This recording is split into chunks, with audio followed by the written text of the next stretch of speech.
So dear teacher, dear community, welcome to a new day. Today is August 24th, 2019, and we're at our mindfulness retreat in Alaska Homer, allowing Mother Earth to walk for me. When I'm sitting here, I'm also trying to be aware of the contact with Mother Earth, so let Mother Earth sit for me. If my buttocks and my knees can be in firm, stable contact with the earth, if my buttocks on the chair and my feet on the ground can be in gentle and firm contact with the earth, I can experience of being an extension of the earth, being like a little hill on the earth, maybe as solid as a mountain, even if the mountains around us are towering us, looking out for us and down on us. There's so many ways to be in contact with the earth, because like the love letter this morning is, we are the earth. Sometimes I share about walking meditation and how can we walk in such a way that we are the earth walking on earth. So there's not this separation of I am me and the earth is something separate. There's one way where space can open up and I can feel free and light because I'm not as identified with just this body as me, as mine. And so I think that has been my natural access to spiritual life, even before I knew about spiritual life. As a young child, being out in nature, roaming around the forest and sitting on the cliffs, looking just over the treetops, I feel so spacious, so free. Being in the arms of Mother Earth, whether it's on a meadow or in a forest or at the edge of a lake, also feeling that I'm held, I'm part of something much larger than what I would call myself on a day-to-day basis. So that kind of release, that kind of letting go offers me a lot of freedom and offers me a lot of capacity to embrace and to look deeply into what is also going on in this very physical body and in these emotions that I'm experiencing that no one else can experience in the same way. No one else can take care of and nourish in the same way or embrace in the same way. I have to do it. So there's this, how can I be responsible for my own body, feelings, perceptions, how I perceive the world, what stories I tell myself, the mental formation that come up in my mind, what are my thinking, where do I put my attention? And also the consciousness, what is the flow of consciousness through my blood ancestors, the ancestors of the land, the consciousness of the neighborhood I live in, the state I live in. And so to practice, to be in contact with that, to recognize and accept and embrace, but also look deeply into seeing what are the happy elements in there and what are the suffering elements. Where is the well-being and where is the ill-being? So for me, when I'm practicing mindfulness, I'm practicing being aware of my breathing, aware of my steps. That is the core of understanding well-being and understanding and transforming ill-being. And so I grew up in Sweden, and so being here in Alaska reminds me a little bit of northern Sweden, where I went hiking and backpacking with my parents a couple of times and on my own once. Just this spaciousness, and we can talk about the thundering silence of nature too, of the mountains, of the vastness of the land, and the waters, the tide rising and falling, the waves coming in and going out. The scale of life can be so different when we're out in wilderness, when we're out in nature. So get perspective on our lives. But also it has nourished this gratitude in me to be able to eat outside. Growing up is a big part of the year where it's cold and dark, and there's a beauty in that of staying inside more. But then when the snow starts melting and there's a little bit of sunlight right away, we start having picnics and sitting outside, and even you have a couple of blankets on you, it's okay, just you can be outside. I can imagine it's similar here. Mm-hmm. So growing up in that kind of environment, I can also see then that the joy and the beauty of spring and summer and the enjoyment of being outside when it's light almost the whole day and the whole night, it also lean on the challenge of going through a dark and cold period and what that also offers. And so in there I can see, so happiness and suffering, how do they rely on each other? How do they, we talk about interbeing, how do they interbe? How do they rely on each other? How are they each other? And so the light and the dark and the warmth and the cold, what is their relationship? Just having that kind of a question in our mind, because it's easy to grasping for pleasant experience, the thing I like, the thing I enjoy, the thing I gravitate towards, and wanting to keep things I don't like, I have difficulty with, or I'm a little bit uncertain about. I want to keep them at bay. And not just things and experiences, but also people. And so there's kind of a lack of freedom. The more of that grasping and aversion I have, the less freedom I have. So it's kind of a good as a general compass to recognize what's going on. Can I accept this? Can I do my best to relate to this situation skillfully so that there will be more well-being and less ill-being coming out of it? And also not being too afraid of the challenges I meet. When I started practicing and I came to Plum Village, I've been practicing meditation for a while. I saw a lot of benefit of it. And then when I lived in community, I got an experience, this is the thing we're doing here. We're getting up in the morning for sitting meditation. We're having meals in silence. We're working together. And we're offering this space for people to come and practice. And we're learning, and we're playing, and we're working. And it's a kind of an experience. What I want to do, that's what we're doing right here. So I decided to stay.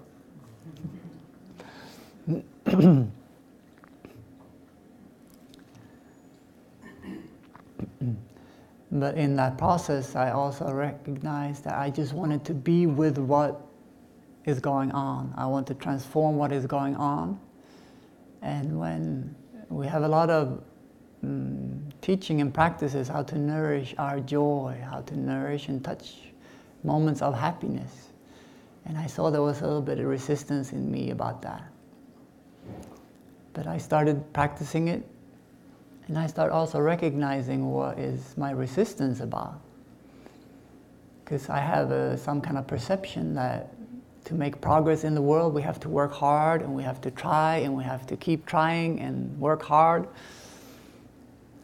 And in some areas, maybe that works. We also want to have an effort and a diligence in our practice.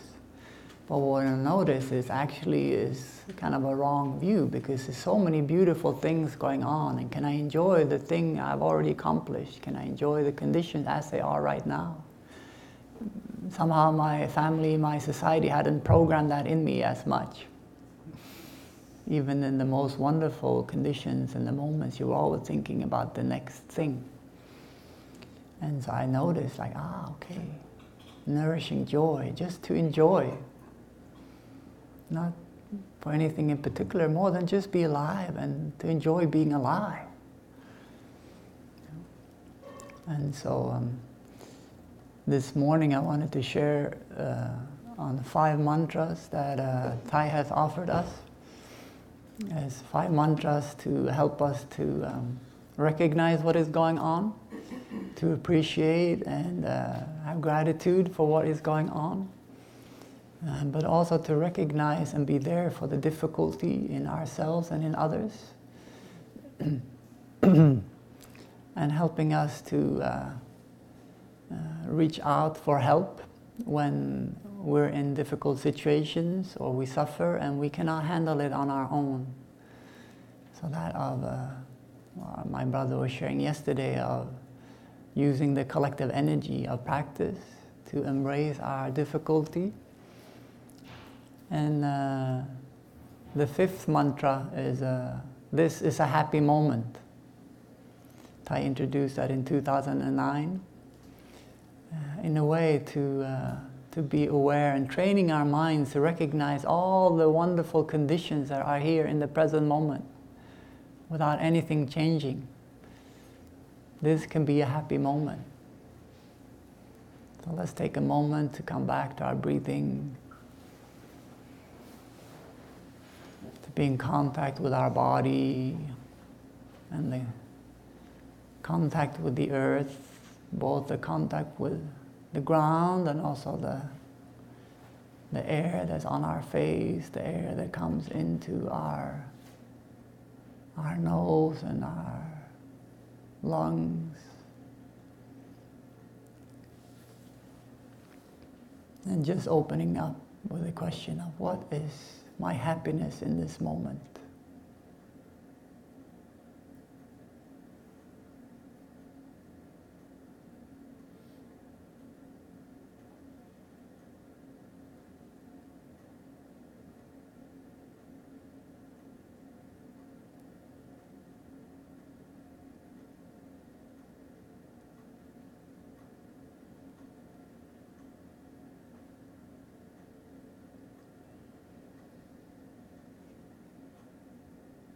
Have the physical conditions to be able to be here, to come in contact with teaching that can help develop our peace, our joy, our love.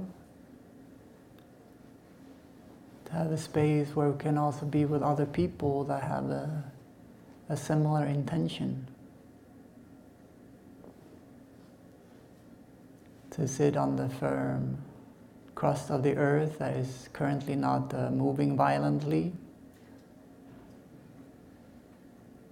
The smoke from all the fires are subsiding, so the air is fresh and pure for us to breathe.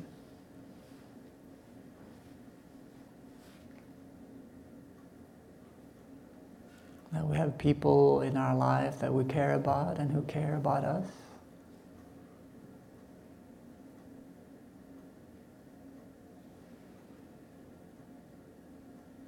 That we're fortunate enough to have enough food and enough water to drink.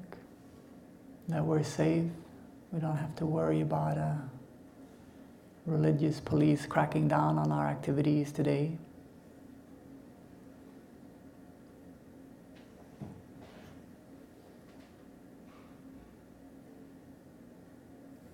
Whatever we touch as conditions for our happiness, making this a happy moment, and bringing it to the forefront of our awareness and breathing in and out.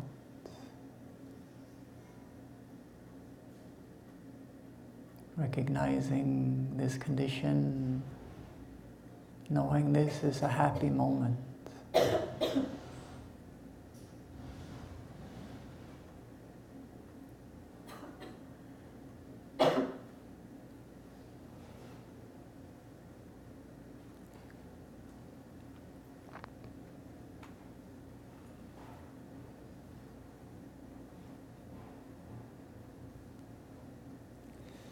And so like I mentioned, for me sometimes these happy moments and conditions for happiness, they can also come, heightened awareness of these can come out of difficulties and challenges. And so for many months my eyes were swollen and blurry, so I couldn't read much or next to anything. And so a month or so ago when I could start reading books and drive again. It was such a happiness. I can see clearly. I can see the face and the expression on the face of a person sitting across the circle from me that I hadn't been able to do for several months. Kind of just a blur. And in the period of not reading much, after a while, a brother would say, how about audiobooks? You listen to any audiobooks? And so far, I hadn't even thought about it. I listened to some of Thay's talks. And so I got a couple of audiobooks from the local library. And I listened to this one book. And I'm bringing it up because it reminds me that one of the conditions for my happiness is when I can act in according with my intention, but also my deeper values, what I really care about. If I'm able to act and live in accordance with them, that is the greatest happiness. You know, maybe not fully all the time, but if I can feel like, yes, I'm on the path of kindness, I'm on the path of generosity, I'm on the path of transformation through the way I engage myself in my daily life, as a great condition of happiness. And so the first audiobook I listened to is called The Sun Does Shine. And the book is written by Raymond Hinton. He's a young black man growing up in Alabama. And in his late 20s, he was arrested and convicted for robbery and murder on a couple of counts. That he was clearly what do you call it? Not guilty of those crimes. He had kind of alibi and so on, but because he was poor and black, he got condemned. So he spent his time on death row in Alabama. And so in the beginning, the first couple of years, he had a lot of hatred in him against the police, against the prosecutor that have created this case, and the judge for just not listening and being open and looking at both sides. And so this anger, this hatred, this violence was starting to grow in him. Even if in his life he say I'm not a fighter, I'm a lover. You know, his mom take him to church every Sunday, and he learned from his mom to be kind, to be generous, to be grateful. And he found himself in death row innocently and starting to actually feel like, okay, if you say I'm a murderer, I'll cultivate that in me. If I see you, I'll kill you. That was his dialogue, his way of thinking during the first couple of years, because it's just so difficult. And then there was one night where he'd heard another inmate on death row crying and moaning. Normally they didn't talk to each other at all. It was just okay, everyone take care of themselves. But this evening when this man was crying, and he heard him saying I don't think I can handle it. Something in him get touched. The love and the care that his mom had transmitted to him come up. So he's I cannot just sit here and pretend nothing is happening in my own little corner of darkness. So he went to the bars and he called out in the rows hey, what's going on, man? And he say, my mom just died. I don't know if I can handle it. And he listened to him for several hours, just telling about stories about his mom and what she meant to him. Maybe in that moment too, also touching his love and gratitude for his own mother. And so from that day on, he decided that, you know, even if I will stay here for the rest of my life, even if they imprison me and they take my life, they cannot take my love, they cannot take my freedom. And so he started reaching out to the other inmates, to the prison guards.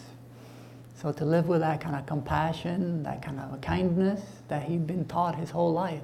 And that was his deep value and commitment of wanting to live like that, even in that difficult situation.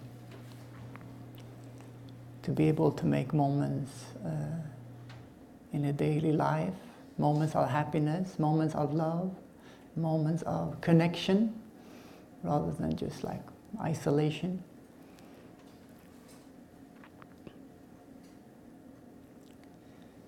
And so that reminds me of this happiness that can come out of being true to our deep desires, our volition, our deep intention of what our life is about, what we want our lives to be about. And sometimes we might not know what that deep desire is, what our volition, what our intention is. So we ask everyone to share what's some of your experience with practice and your intention to come, to kind of touch that, and it can be something for us to continue to reflect on. As monastics, many times we get the question, so why do you become a monk?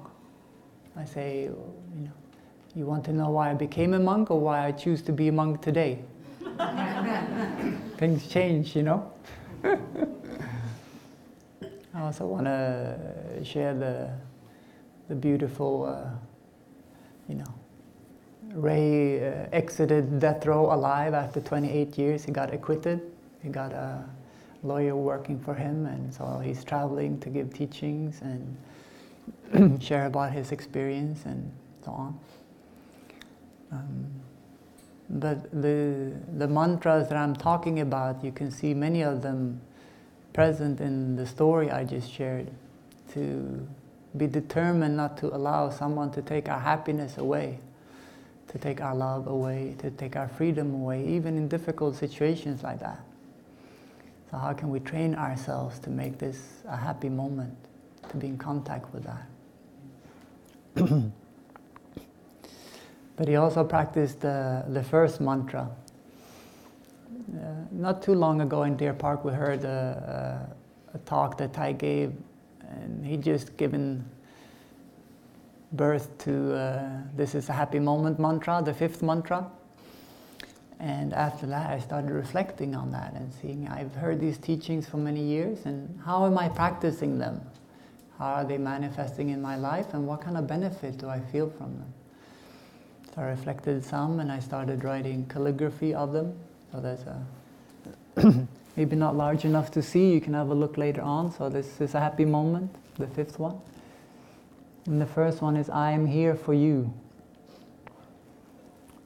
So in that moment of reaching out, you know, Ray was also there for the other person, but he was also there for himself, recognizing like, where am I at? Is there a way out? And so I'm here for you is to be present, to be able to recognize what is going on, to accept the situation, and then we can respond to the situation. And so when I'm reflecting on it for how I practice this, first and foremost is internally. I am here for you. Whether it's an aching part of my body or a sick part of my body, whether it's uncomfortable emotions or feelings, anxiety or sadness in me, irritation, I can also share, like, I am here for you. And what I notice in that, just that recognition and that embrace, it can transform by itself. I noticed many times that when a thought comes like, I have to do this, or maybe I go and do that, there's a little tiny thought of anxiety inside beforehand. There's a little bit of like a stress or a little bit of a worry about something. I'm not at peace. But actually, what the thought that comes to mind, what I want to do, or what I want to, distract myself with, is just that, a distraction. It's not actually responding to the initial little gut feeling of feeling like, ooh, what's going on? And so the more and more we can be aware of what is going on in our bodies, in our feelings, we can be there, I am here for you, with the root cause, what is going on a deeper level. And so I didn't get there from, it's like a process. So it's like at times, maybe we're not aware of the initial, whatever unpleasant sensation we might have. But then we might start thinking something, and then before we know it, we're at the refrigerator, or we're turning on the TV or the computer, and we're into something. And then maybe it's like, oh, what got me here? Ooh, what happened? And so it's like slowly tracing back to what is the initial, trigger for this. It doesn't mean that watching the television or watching the computer or eating is inherently bad. It's not, it's fine. But what is motivating us to do it? Are we free? Are we hungry? Are we wanting to learn something? Are we wanting to communicate with some friends and family, or do we need to do that work? Or is it just like this fidgetiness of cannot sit still? There's something in me about to surface and I don't want to see it, so I go and distract myself. So there's one element of being, I am here for you. The different elements in my own body and mind, to train, to be aware of, and to be here for.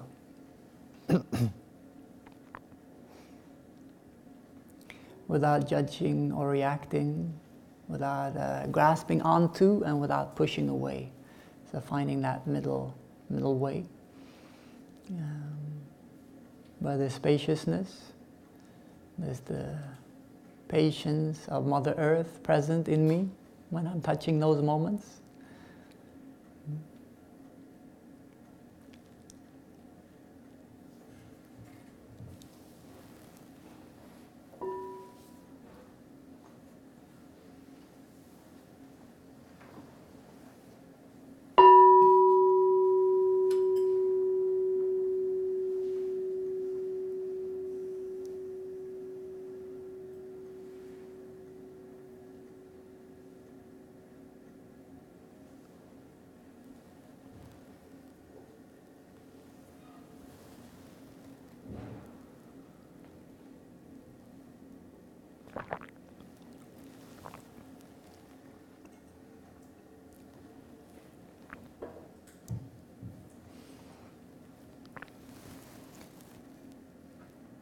Maybe the first practice I think of when I bring up I am here for you would be more like I am here for you. Like there's someone else. So we can also use it like that. I am present with you. And just to be there with someone is a great gift that we can offer. We don't need anything. We're not expecting anything. We're just present. So when we're together with someone, sometimes, especially our family, our close friend that we spend a lot of time with, are we really present with each other? Or are we like doing our own thing on our phone? Are we living lives parallel to each other? Or are we actually like living together? How much are we present for each other? How much am I present for my co-workers? So a condition of happiness is to be able to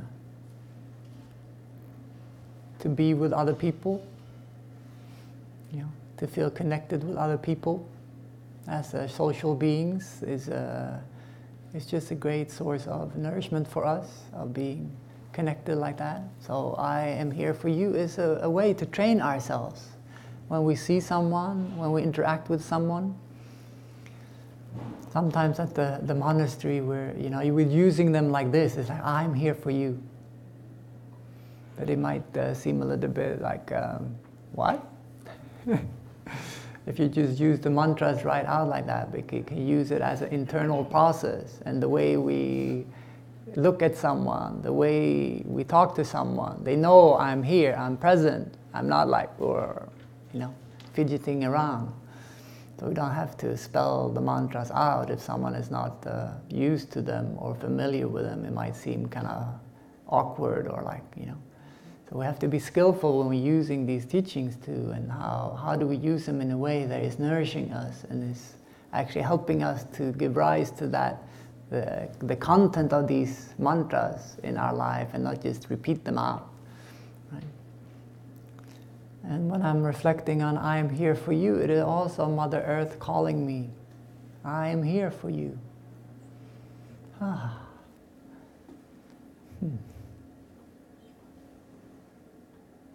And actually she's here with us, in us all the time, but we forget.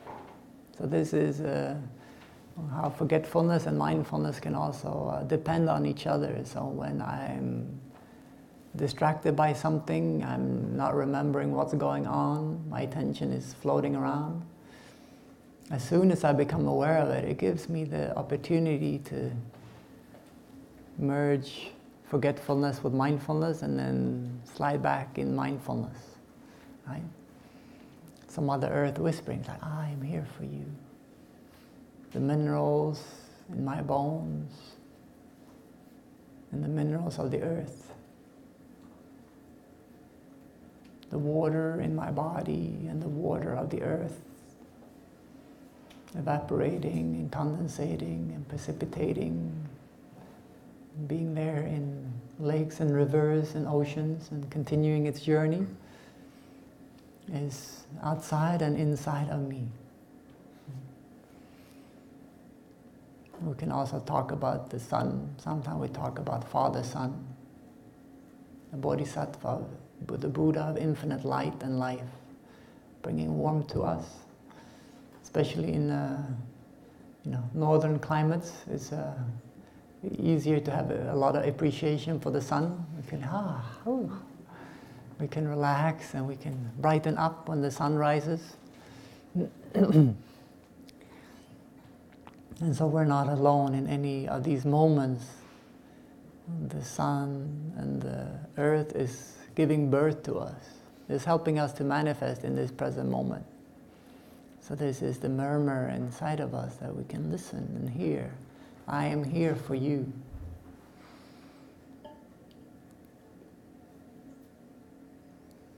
The second mantra is, I know you're here and I am happy.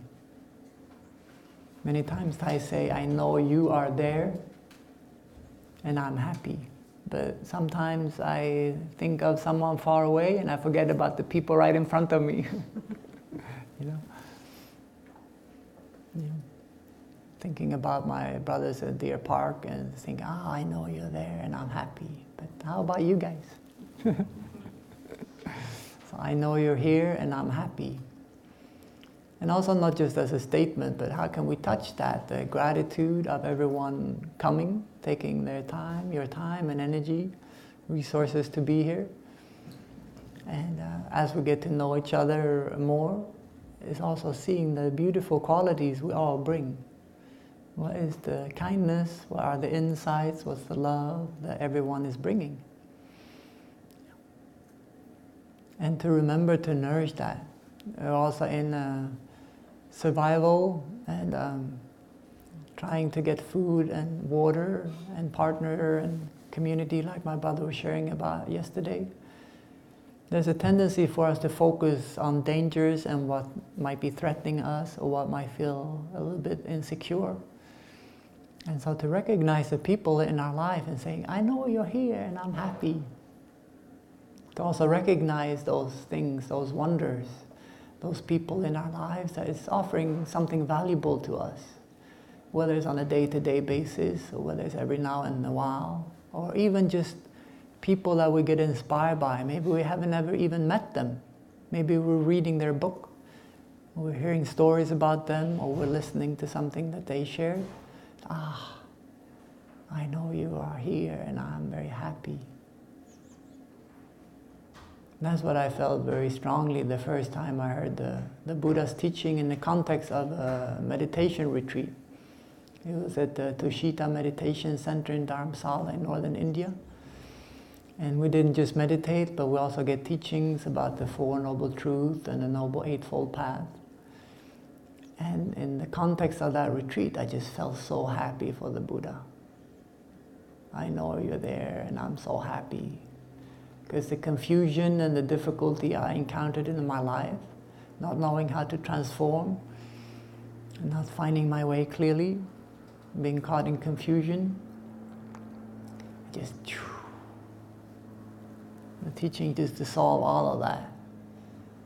I could got a deep confidence, like, okay, there's someone that have understood the human condition and have taken steps and have liberated themselves from all this confusion, all this greed, all this hatred.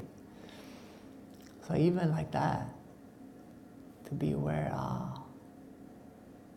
dear Siddhartha Gautama, leaving your home to set off on a spiritual quest, to discover a path that even your teachers in your life couldn't show you. I know you are here with me and I'm so happy.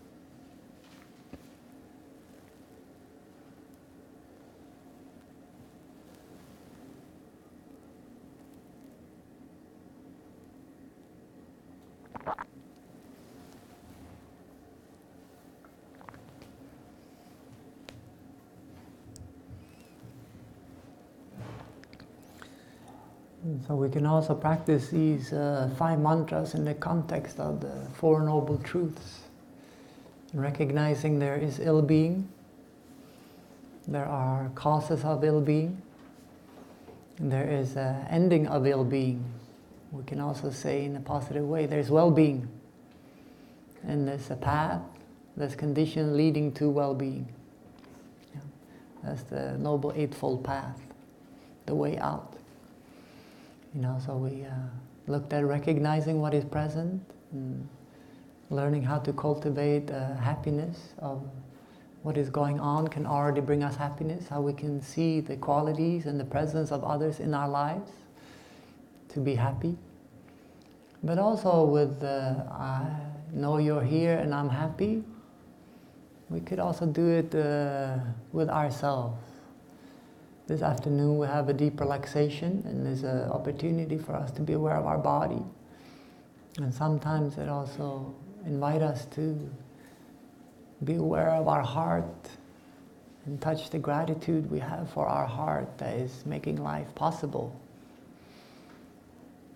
It's pumping day and night from before we're born until as long as we're here in this form. Pumping nutrients and oxygen throughout our body. We can also practice this, I know you're here and I'm very happy with our organs and also our feelings.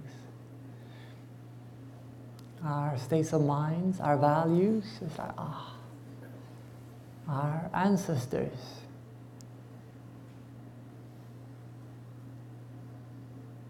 My grandmother actually taught me a lot about this is a happy moment. She liked to play around and do goofy things, even if she's very hardworking and want to do things properly and very neat and organized too. But she would sometimes, when we play cards, and she would take the whole deck and she'd just spray them in my face. So you had a very easy time just to kind of go into playfulness. It's like, what? Surprised even me as a child. It's like, okay. And so touching the moments of joy is like just, if life has just become like this well-organized journey, we maybe miss a lot of the wonders and the joy and the creativity and just the dynamics of life.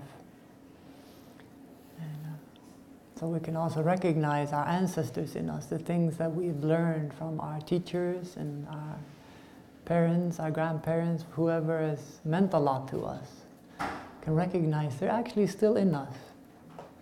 And those experiences, they haven't gone anywhere.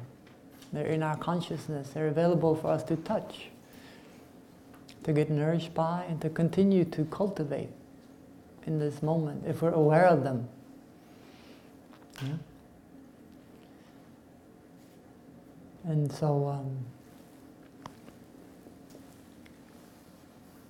the next mantra is, I know you suffer, and that is why I'm here for you. So it's also recognizing that there is ill-being, there are difficulties in our lives and in the lives of others. And just by recognizing it, there's already a way out. And just through reaching out and saying, I know you suffer, I recognize you're going through a hard time. And that is why I'm here for you. I think some people share that friendship you'll know when you have a hard time and the people are still there for you, you know they are your friends, right? In the practice of the 4 gratitudes, we have one that is in gratitude to our friends who guide us and support us, especially in difficult moments. We recognize the gratitude, the fortune to have someone like that. And if we see a value to have someone like that, we also can give rise to wanting to nourish that quality and capacity in ourselves as well. So at first we can be a good friend to ourselves. I know your body's aching, and that's why I'm here for you. Taking a moment to stop and come back to my breathing. Or maybe laying down and just sinking into the contact with the floor, allowing my body to relax, not holding on to anything.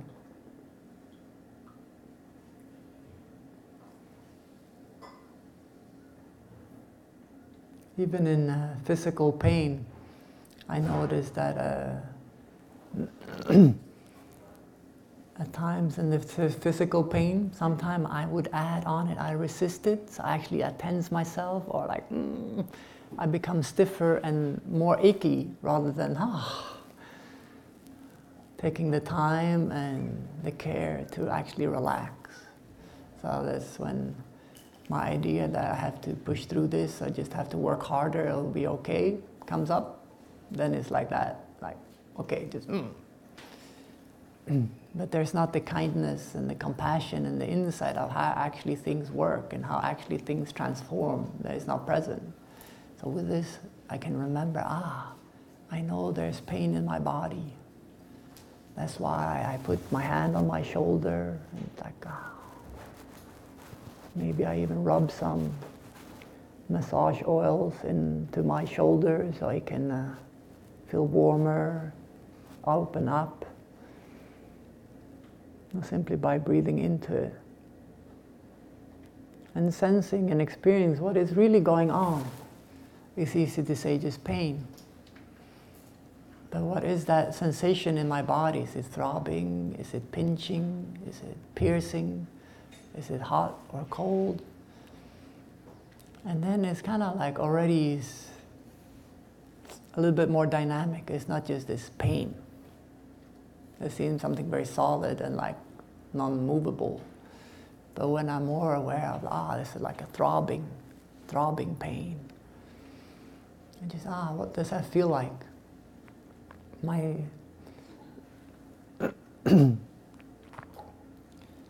maybe initial reaction of wanting to push it away.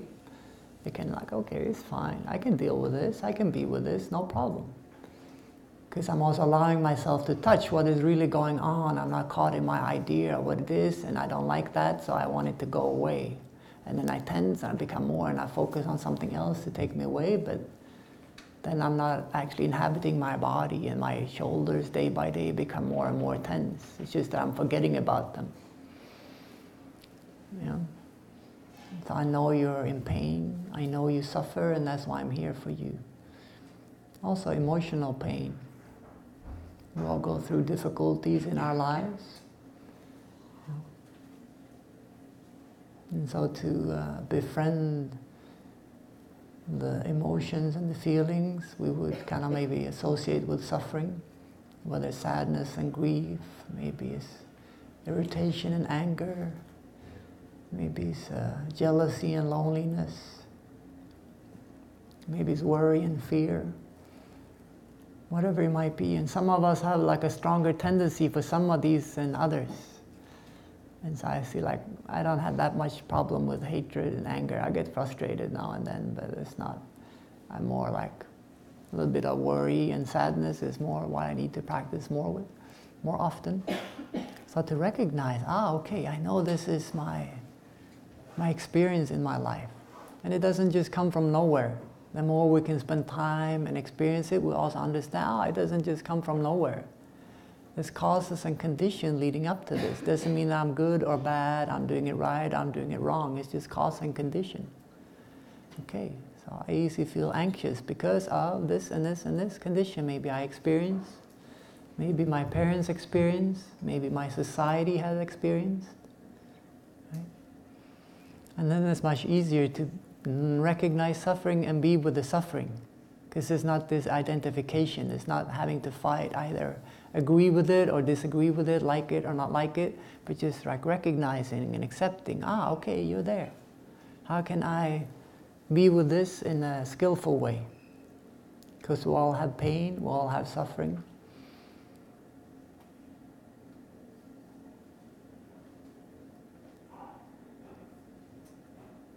And we can also see with our loved ones, with the people closest to us, and to be courageous enough to recognize, hey, what's going on? I see like, seem like something going on for you. Can I help at all? Can I listen to you? And also just be present, not to, wanting to solve or fix something. For me, that's what has caused me sometimes to take my suffering upon myself, because if I feel like others just want to fix or advise, so you just do like this and this, and you should do like that and that, and it's okay, don't worry about it, or something like, whoa. It's better I just take care of it myself. Yeah, there's no like, I don't feel any compassion or any like just acceptance. It's just like this, figuring it out. And so if we can offer that to ourselves, we can also start offering it to others. And so we heard the name of Bodhisattva Avalokiteshvara this morning, the one who hears the cries of the world and knows how to respond in order to relieve suffering. And is also the Bodhisattva of deep listening, to just be present, just to listen. We can already help relieve a great deal of suffering and pain. It's also cultivating this capacity with ourselves, with the people close to us. And then we can hear the cries of the world and the far more reach. And maybe we have something to offer as well. If we're happy, if we're able to deal with our own difficulties, and then we can expand that care to the people close to us and to people we don't know yet, people far away maybe. Not just to people, but to the earth and to animals and plants. So this is an exploration of the Four Noble Truths, how we can, what our teacher is sharing, if I know how to suffer, I suffer much less.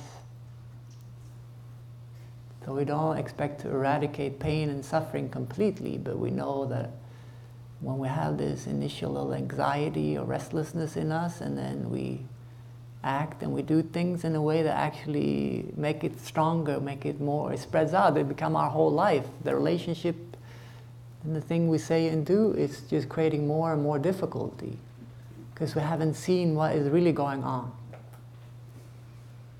And so the more we can be aware of what is going on, we know how to suffer, we know how to breathe a little bit of anxiety, a little bit of irritation. And it doesn't have to blow up on us and take our lives over. So knowing how to suffer, we suffer much less.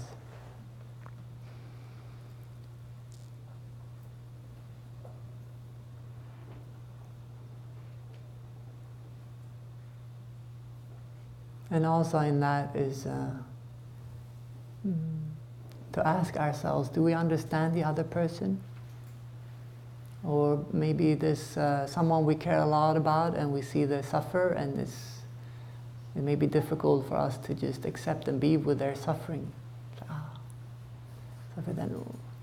If we come from that place, it's difficult to help relieve the suffering, because the person will feel like we're not accepting and embracing them as they are. So also, how can we meet someone skillfully where they're at? Maybe some are practitioners, so we can use this language, some maybe not, so we have to how can we show our love and care? How can we show that we appreciate someone even if they're going through a really difficult time? And be patient to see when that person is willing to practice the fourth mantra, I'm suffering, please help. Sometimes we need to just be present and wait for a long time until we can actually help the other person. And so it's also that, okay, is this the time? And if we're more on the side of avoiding the difficult situations and just pretending they're not there, maybe it's good to kind of take a step forward, try something new and go towards them. Hey, how are you doing? What's going on? At least to show that without grasping for answers, grasping for I'm here for you now, please talk to me, We're not wanting to pull words out of someone's mouth. But if they can feel that we're just present for them, maybe they share right away and maybe later. Maybe something can, just with that, someone reaching out to them, already something can circulate. And we know that we're not alone. Maybe they'll ask for help later. I know I'm suffering, please help. And this can come in many ways. It might be physical limitations or challenges, or it might be emotional pain. It might be that we're not clear on our path in our lives. So suffering here is not just this agonizing, maybe a couple of times in a lifetime, the deepest, the most intense suffering we experience. But it can also just be the confusion and the uncertainty of not knowing what job to apply for, or should I stay here and try to find a job, or should I go somewhere where it might be easier for me to find the work that I like to do. Just something like that. There's already kind of could be an insatisfaction in our life, kind of uncertainty in something that is So if there are people in our lives that we trust, we can say, hey, I'm not sure about this. Can say maybe suffering, but can you help me? I can just listen to what I'm thinking of so far, and I would love your input of what you think would be helpful to reflect on. So it's really in these things is communicating, is reaching out to establish communication with ourselves and with other people. And then things can circulate, and we have an opportunity to heal in a way that doesn't work if we're just isolating ourselves and just thinking we have to be strong and we have to endure and we have to be able to deal with this on our own.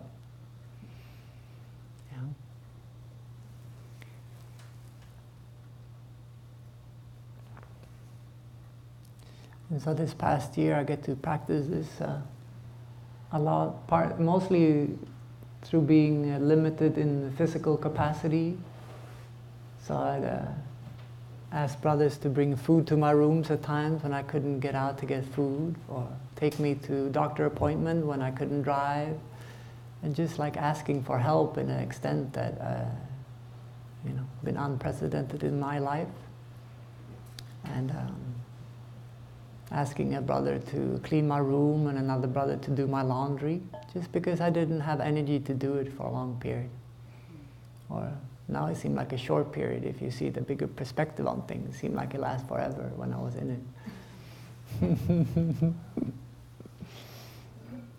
And actually, to help me to relax and understand myself so much more, of like this kind of a insecurity of not wanting to appear weak, this insecurity pushing me to be strong and capable and being there for others, but missing a couple of spots in my own body and consciousness.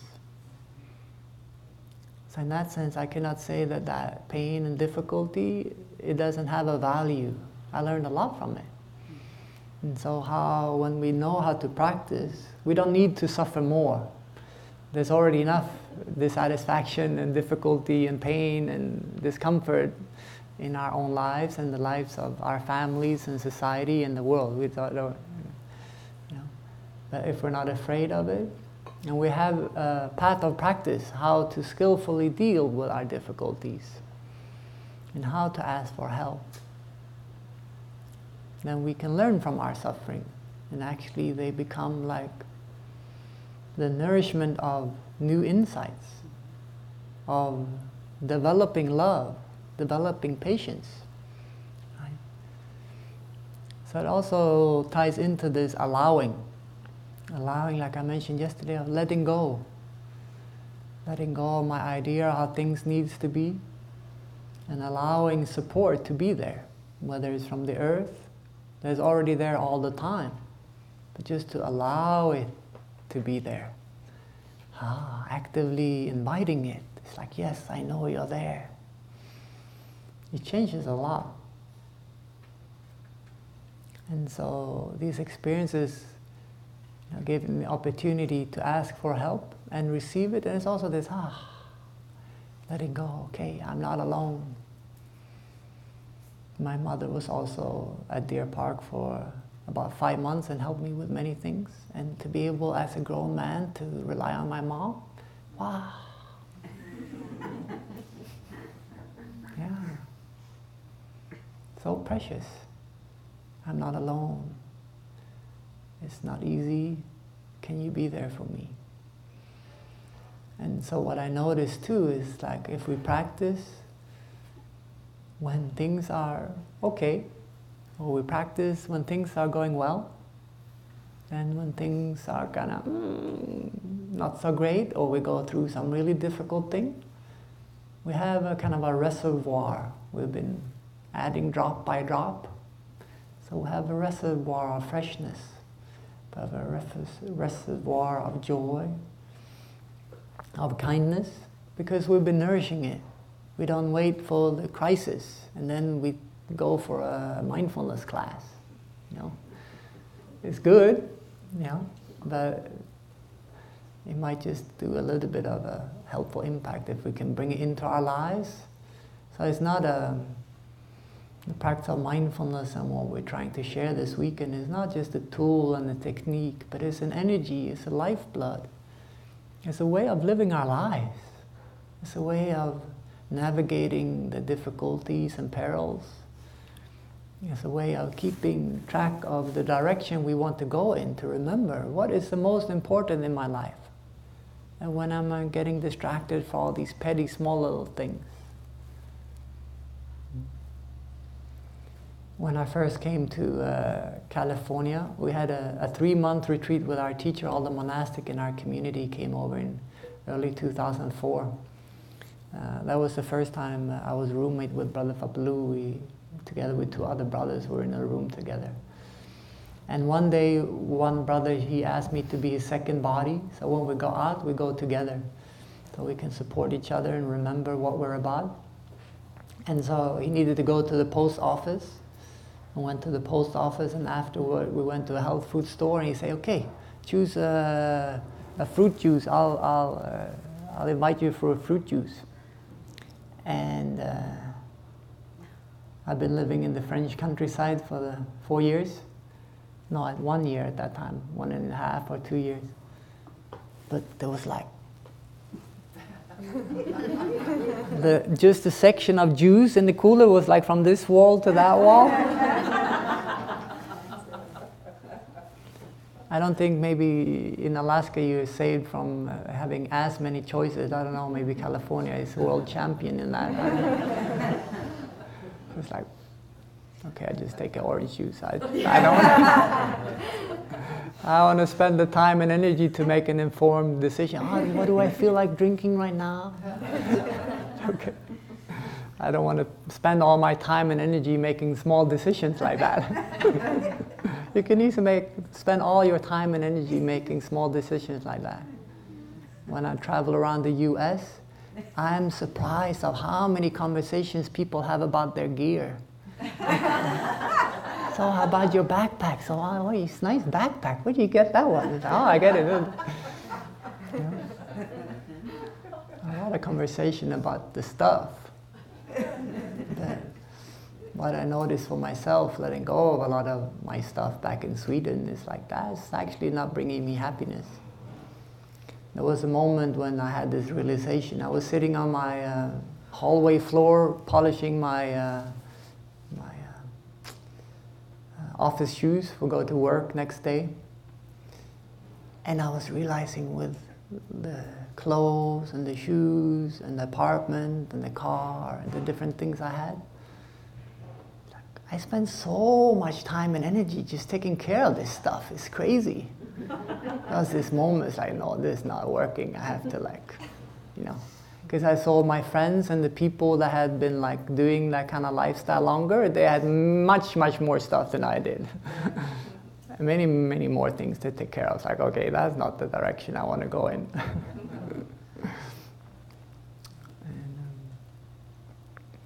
Every now and then I get a check to see, like, am I accumulating more things that I need? You know, we change room once a year at the monastery, so it also gives an opportunity to see, okay, so like, what are these things I have in these boxes and these bags underneath my bed? You know, do I need these things? And so to remember what are our insight about what brings us happiness. What are our own insight about what we care about the most? And so how can we prioritize that so we spend our time and energy as much as we can in that direction? Even if it's at work, if we can bring some of these mantras into even our workplace, maybe some things can transform. It's not just to endure, to make money. And maybe many of us really enjoy our work and our colleagues. That's great. Congratulations. But maybe for some it can be a challenge. That was my koan for a while, as I was looking at different jobs and kind of after graduating, trying to find my way in what profession I wanted to find. And it was that I want to be happy to get up every morning. That is like, if I can be happy to get up in the morning, that's great. I've found my way. I have a path to walk on. And so living at the practice center and becoming a monk so far, that's what I've noticed. It gives me the most enjoyment and happiness of getting up and doing the thing I care about.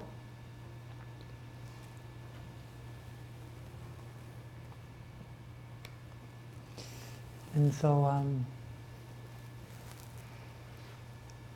these mantras can also be used as a kind of have around our house to remember, to come back. It's easy to get distracted. So if we have something that remembers us, help us remember what's most important, to do our own, this is a happy moment, you know, writing and collaging or painting something that make us feel happy in the moment when we touch it, when we look at it. So it becomes a living experience. To remember this is a happy moment.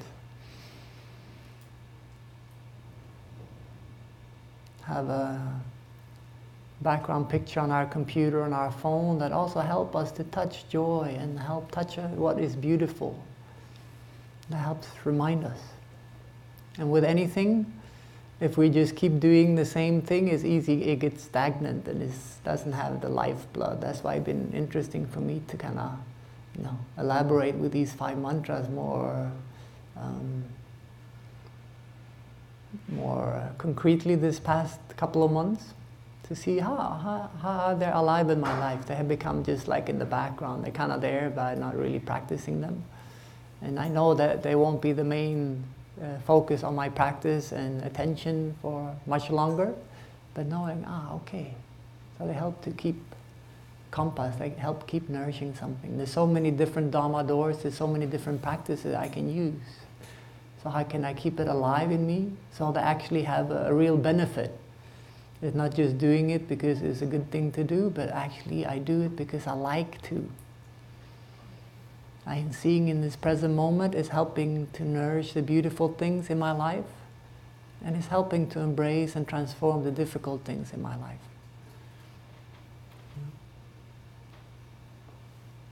Right, so thank you for being here this morning and for listening. And may we have many moments of happiness. May we have moments where we can recognize our difficulties and embrace them in our own hearts and in the circle of the Sangha.